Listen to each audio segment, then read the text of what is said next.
I found out my father had forged my name on a real estate transfer while I was still wearing the hospital bracelet they'd given me as his emergency contact. Let that sink in for a second.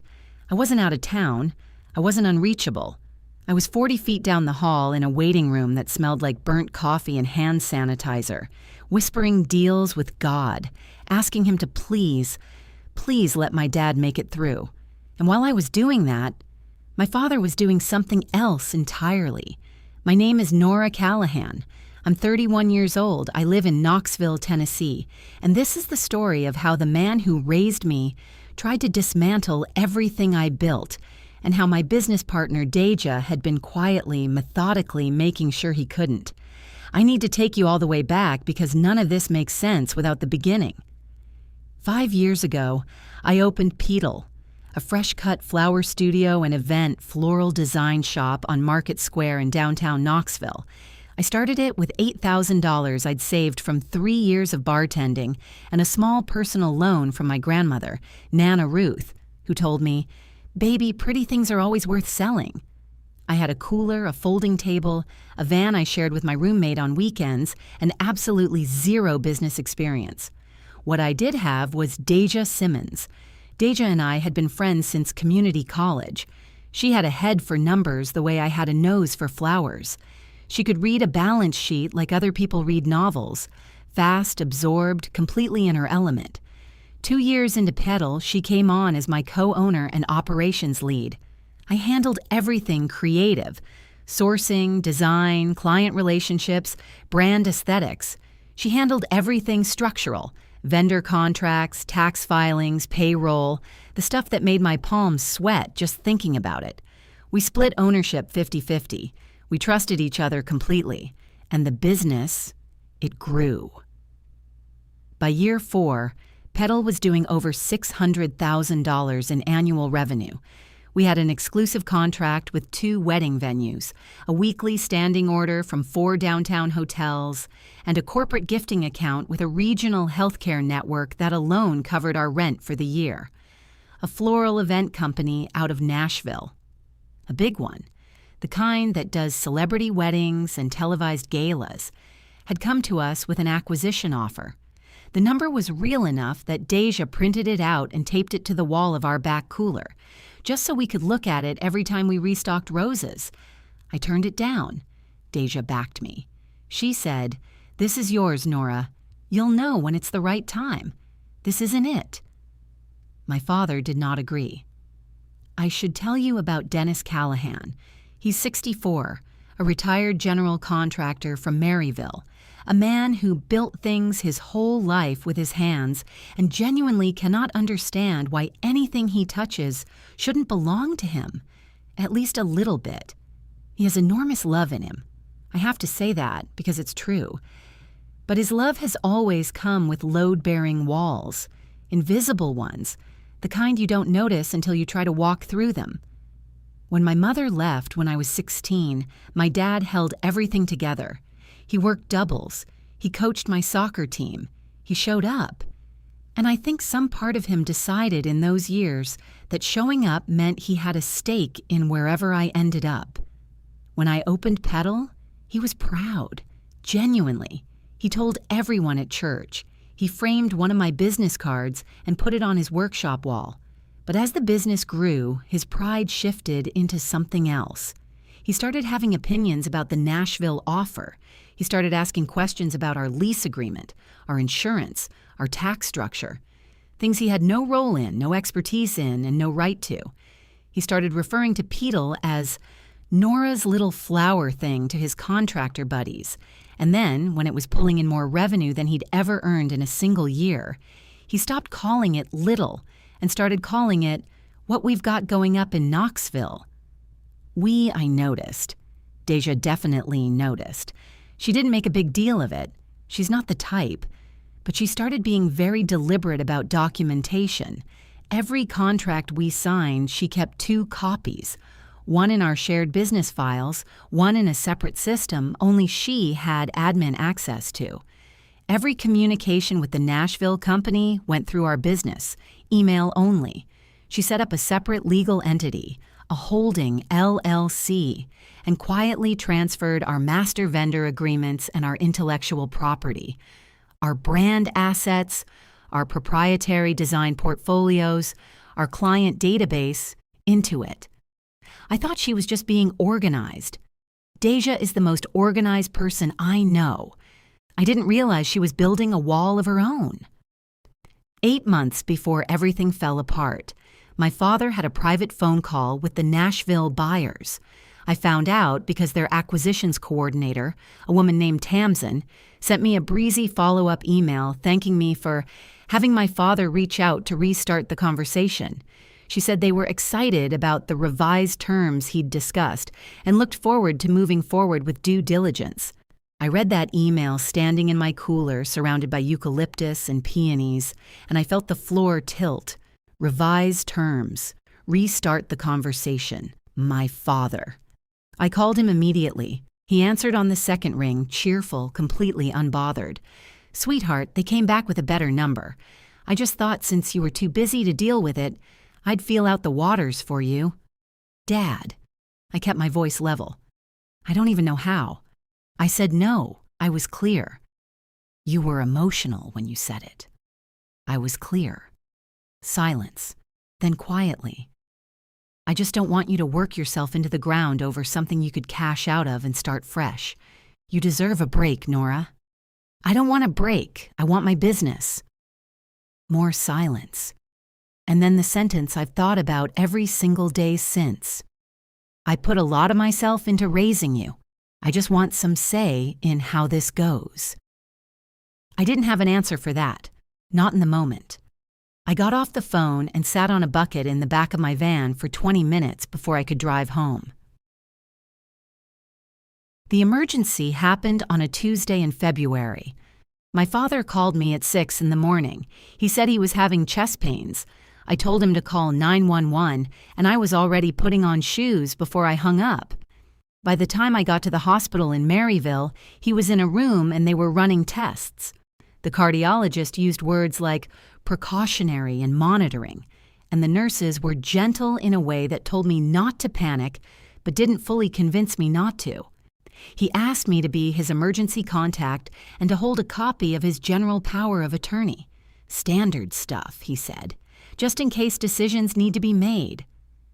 He slid the folder across the hospital bed tray table. I signed where the nurse indicated. I didn't read it carefully. He was in a hospital bed with wires on his chest. You don't read the fine print when someone you love might be in real danger. You just sign. You just show up. I sat in that waiting room for 6 hours. I texted Deja updates. She replied with heart emojis, a coffee cup emoji, and "Don't worry about anything here, I've got it all covered." I thought she meant the shop's Tuesday delivery orders. My father was fine. Stable angina, they said. Manageable with medication. He was home by Thursday already arguing with the cardiologist's dietary recommendations and asking about his golf schedule. I found out what he'd done 4 days later. One of our hotel accounts, the Riverside Grand, called me directly to ask about the service suspension notice they'd received. I told them there was no service suspension. They read me the email and sent from our business domain, signed with my name, citing a pending ownership transition as the reason for the pause. I drove to the shop in under 10 minutes. Deja was already there. Coffee made, documents printed, laid out on our work table in neat stacks. She looked at me the way you look at someone when you know the thing you're about to say is going to be hard to hear. "Sit down," she said. My father had used the power of attorney, the one I signed in the hospital room without reading the scope, to contact the Nashville buyers and signal that the acquisition was back on the table. He'd used my signature to send suspension notices to 2 of our accounts. He'd contacted our primary wholesale flower vendor and indicated that our standing orders would be paused pending new ownership. He'd done all of this on the same Tuesday I was sitting in a plastic chair praying his EKG would come back clean. I sat down on the floor of my own shop, not in a chair, the floor.